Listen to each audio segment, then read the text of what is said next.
Bismillahirrahmanirrahim. Assalamualaikum warahmatullahi wabarakatuh. Alhamdulillahirabbil alamin. Bihi nasta'inu ala umuri dunya waddin. Shalatu wassalamu ala asyrafil anbiya'i wal mursalin Sayyidina Muhammadin wa ala alihi washabihi ajma'in, amma ba'du. Fa ya ibadallah, usi nafsi wa iyyakum bitaqwallah faqad fazal muttaqun. A'udzu billahi minasyaitonir rajim. Bismillahirrahmanirrahim.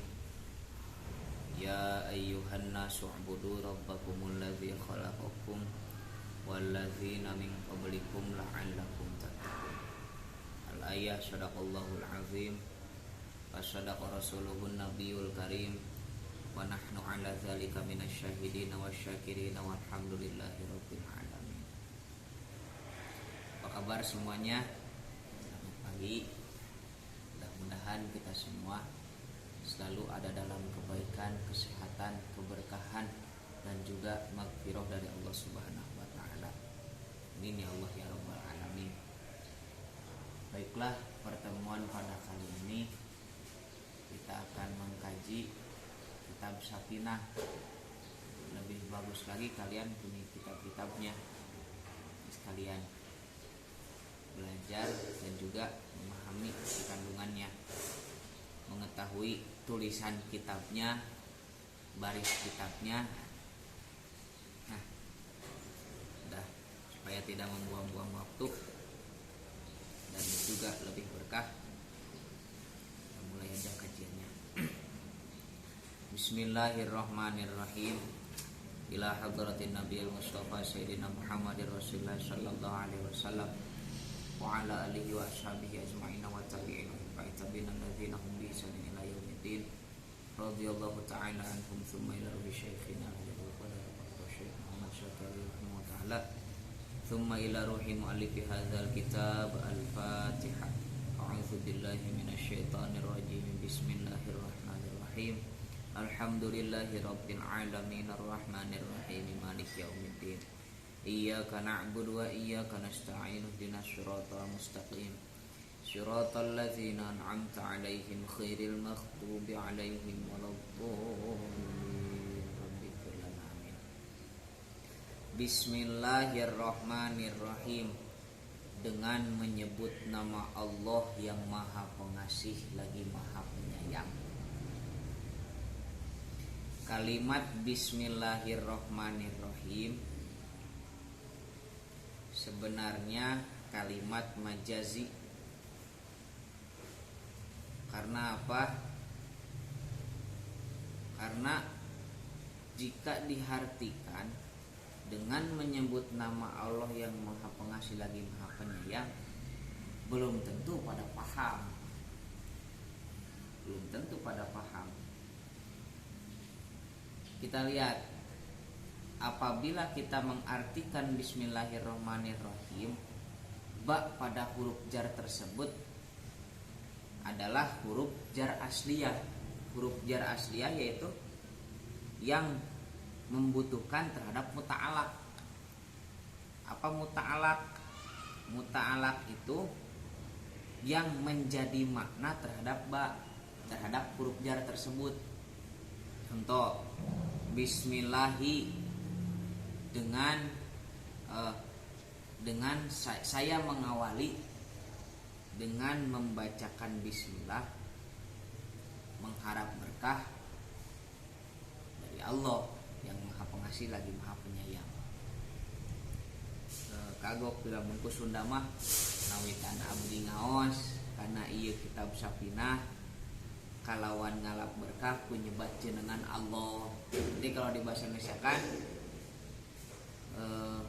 aku mengawali pengajian kitab Safinah ini dengan mengharap berkah melalui membaca asma Allah. Tuh.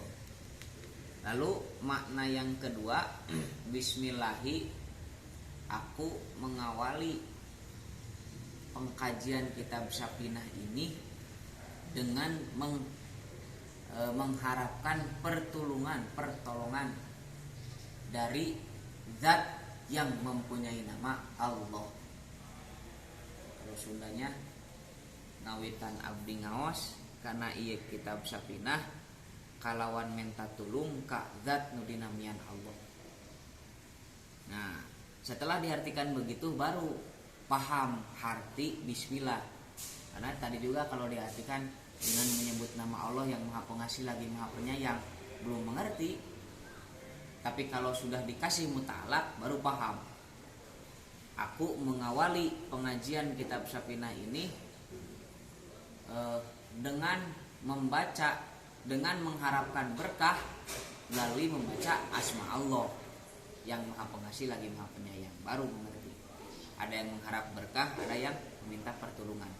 Maka maknanya itu ada dua. Ada ismun, ada Allah. Ada ismun, ada Allah. Jika ismun ada B, ada ismun ya. Ada B, ada ismullah. Ada B, ada ismullah dua. Ada ba huruf jar, ada ismullah. Kalau ba diartikan oleh arti hakiki, maka ismullah diartikan majazi. Bila ba artinya majazi, maka ismullah artinya hakiki. Ini B makna hakiki. Ba makna hakiki, huruf jar makna yang 10 menurut Alfiyah. Nah, di sini dipakainya makna isti'anah. Maka ba jika mau diartikan makna hakiki, yaitu ba bermakna isti'anah, artinya meminta pertolongan. Setelah ba diartikan hakiki, maka ismullah diartikan majazi. Hakikinya arti ismullah adalah nama Allah. Tapi kalau dimajazikan, ismun bimakna musamma, jadi nama diartikan yang dinamakan. Contoh kita bahas satu. Jika B diartikan isti'anah meminta pertolongan, maka ismullahnya bukan nama Allah tapi zat Allah, karena zat Allah yang dinamakan oleh nama Allah. Ismun bimakna musamma. Karena jika meminta pertolongan terhadap nama Allah, musyrik jatuhnya. Sekupur, karena minta pertolongan mah hanya kepada zat Allah. Maka jika B diartikan isti'anah, maka ismullah dinamakan, diartikan musamma. Ismun bimakna musamma. B-nya hakiki, maka ismunnya majazi. Yang kedua, jika ba diartikan majazi, maka ismullah diartikan hakiki. Tadi ba makna hakikinya isti'anah. Nah, ba majazinya dimaknai tabaruk. Arti dari tabaruk adalah mengharap berkah.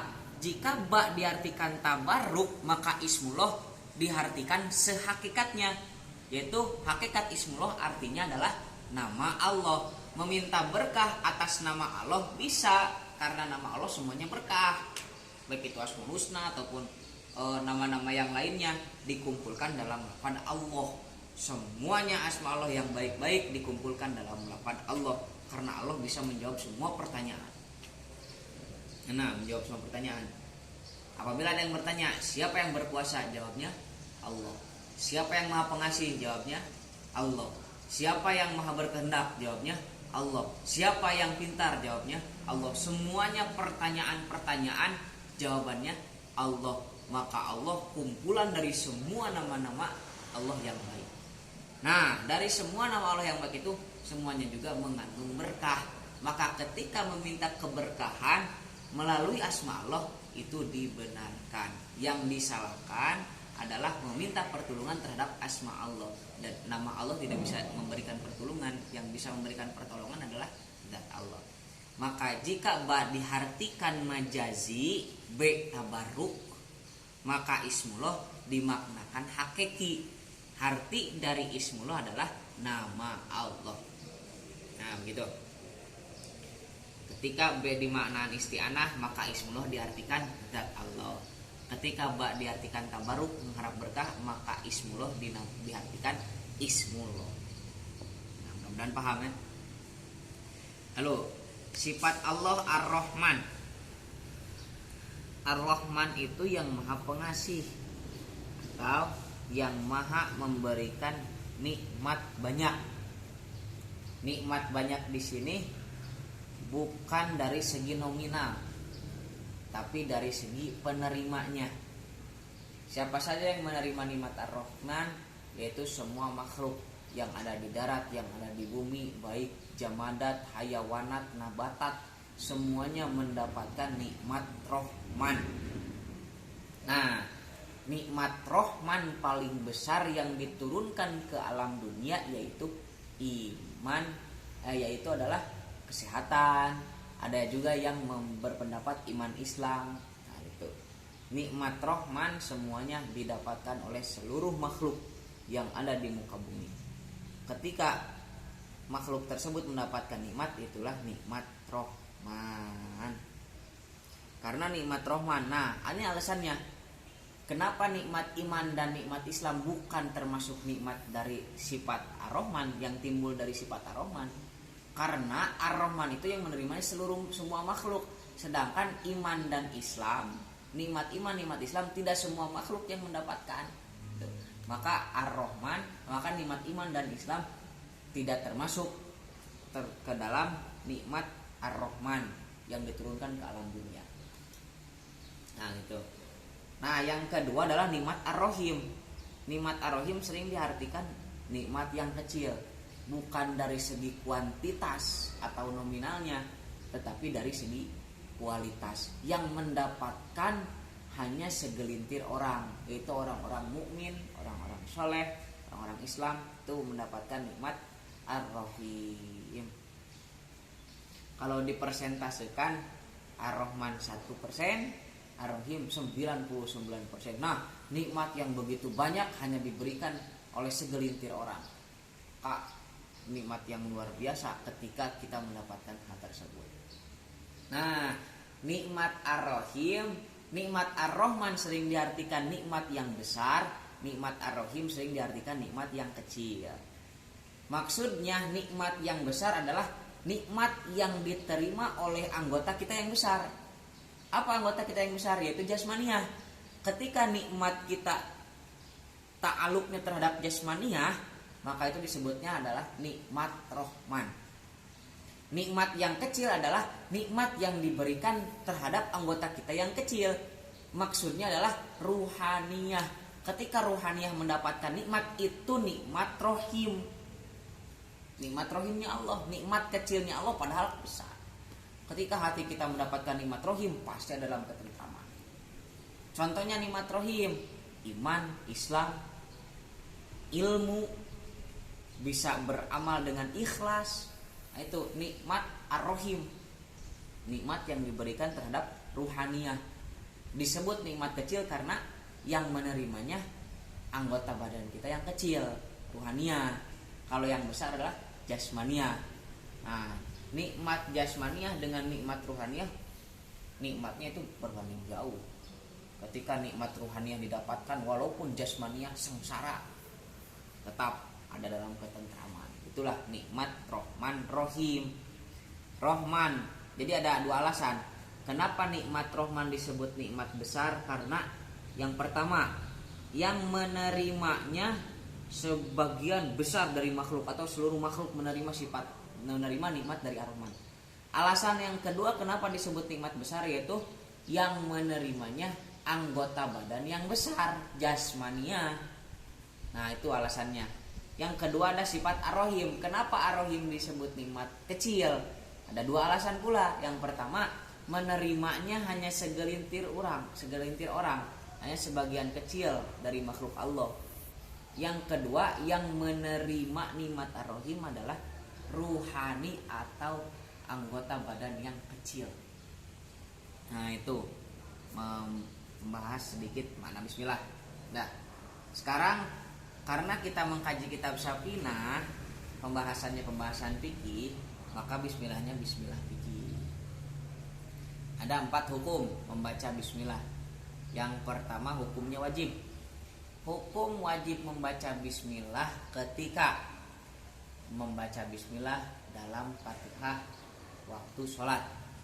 Ketika sholat membaca Fatihah wajib membaca basmalahnya, dan basmalah masuk kepada ayat pertama surah Fatihah. Ketika tidak membaca surah Fatihah, ketika tidak membaca basmalah, berarti tidak membaca surah Fatihah. Ketika tidak membaca surah Fatihah, maka sholatnya tidak sah karena meninggalkan rukun sholat. Nah, itu bismillah hukumnya wajib dibaca. Yang kedua, bismillah hukumnya sunnah dibaca. Bagaimana hukum sunnah dibaca? Yaitu ketika akan melaksanakan kebaikan menurut syara. Nah, itu disunahkan membaca bismillah. Apapun itu amal kebaikan menurut syara, itu disunahkan mengawalinya dengan membaca basmalah. Itu hukum yang kedua, sunnah. Mau belajar, mau sholat, mau baca Quran, apalagi mau bersih-bersih, itu disunahkan membaca basmalah. Yang ketiga, hukum basmalah makruh ketika akan melaksanakan makruh dzati, bukan makruh majazi. Makruh dzati itu adalah dzatiahnya makruh, dari sananya udah makruh.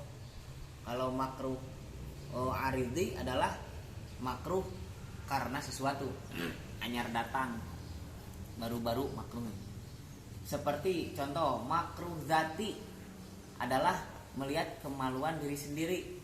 Nah, ketika mau melihat kemaluan diri sendiri, baca Bismillahirrahmanirrahim. Nah, itu makruh hukumnya. Melihat kemaluan diri sendiri, membaca Bismillah, makruh. Ataupun melihat kemaluan istri, misalnya istri kita yang sah. Kalau yang tidak sah, ya jangan. Yang sah, baca Bismillah. Nah, itu tidak boleh. Masa mau melihat itu Bismillah nggak sah. Nah, itu makruh dzati. Yang kedua adalah makruh aridi. Makruh aridi ketika baca bismillah tidak apa-apa. Contoh makruh aridi apa? Rokok. Nah, rokok itu makruh aridi. Karena apa?